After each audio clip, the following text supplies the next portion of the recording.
తెలంగాణ రాష్ట్ర ప్రజలందరికీ తెలంగాణ రాష్ట్ర ఆవిర్భావ దినోత్సవ శుభాకాంక్షలు. ఈరోజు పవన్ కళ్యాణ్ గారి సభని అడ్డుకున్నటువంటి అధికార పార్టీ మరియు పోలీసులకి గట్టిగానే సమాధానం చెప్పినటువంటి పవన్ కళ్యాణ్. నాకు ఈ మధ్యన వస్తా ఉంటే నువ్వు హైదరాబాద్లోకి ఎలా అడుగు పెడతావు, నీకు హైదరాబాద్లో ఏం పని, ఇది నేను ప్రత్యేకించి చెప్తా ఉన్నా. మీరెవరైనా నన్ను బెదిరించే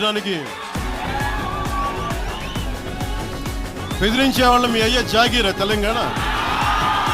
జనసేన పార్టీ ఆంధ్ర నుంచి తెలంగాణలో ఎందుకు అడుగు పెట్టకూడదు, అసలు పెట్టిందే హైదరాబాద్లో పార్టీ. కానీ CPM party MIM party Telangana రాష్ట్రానికి వ్యతిరేకం.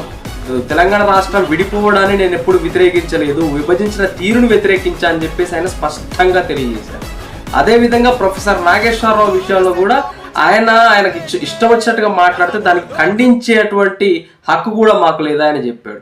చెరువు విషయానికి వస్తే ఆ చెరువు కనుక నేను కబ్జా చేస్తే తెలంగాణ రాష్ట్ర ప్రభుత్వానికి కబ్జా చేశానని నిరూపిస్తే తెలంగాణ రాష్ట్ర ప్రభుత్వానికి రాసిచ్చేస్తా అని చెప్పేసి పవన్ కళ్యాణ్ గారు స్పష్టంగా తెలియజేయడం జరిగింది. ఇంకా ఏ విషయం అంటే సిపిఎం పార్టీ మరియు సిపిఐ పార్టీలు రెండు కూడా జర్మనీ నుంచి ఇంపోర్ట్ చేసుకోవడం జరిగింది. రష్యా యొక్క ప్రణాళికలు ఇక్కడ అప్లై చేస్తూ ఉన్నారు, చైనా యొక్క ప్రణాళికలు ఇక్కడ అప్లై చేస్తూ ఉన్నారు. కాంగ్రెస్ పార్టీ వచ్చేసి కానీ లేదంటే ఉత్తరాదిన పుట్టిన పార్టీ, భారతీయ జనతా పార్టీ అనేది ఉత్తరాదిన పుట్టిన పుట్టి అని చెప్పి అంటారా?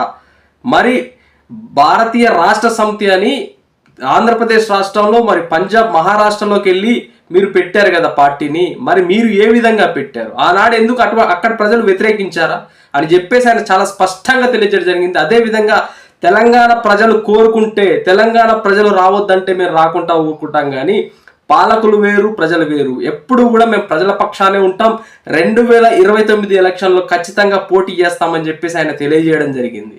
అదేవిధంగా చాలా మందికి క్వశ్చన్స్ చేయడం జరిగింది. ఎవరైతే ప్రశ్నిస్తున్నారో, ఎవరైతే రావద్దంటున్నారో, ఐ లవ్ పాకిస్తాన్ అని చెప్పేసి ప్రెస్ మీట్లో చెప్పినటువంటి లీడర్లకు కూడా ఆయన గూబ బలిగేలా సమాధానం ఇవ్వడం జరిగింది. ఫ్రెండ్స్, ఈనాడు అందరూ కూడా ఆలోచించాల్సిన విషయం ఏంటంటే ప్రాంతీయవాదాన్ని ఇంకెన్ని రోజులు మోస్తారు?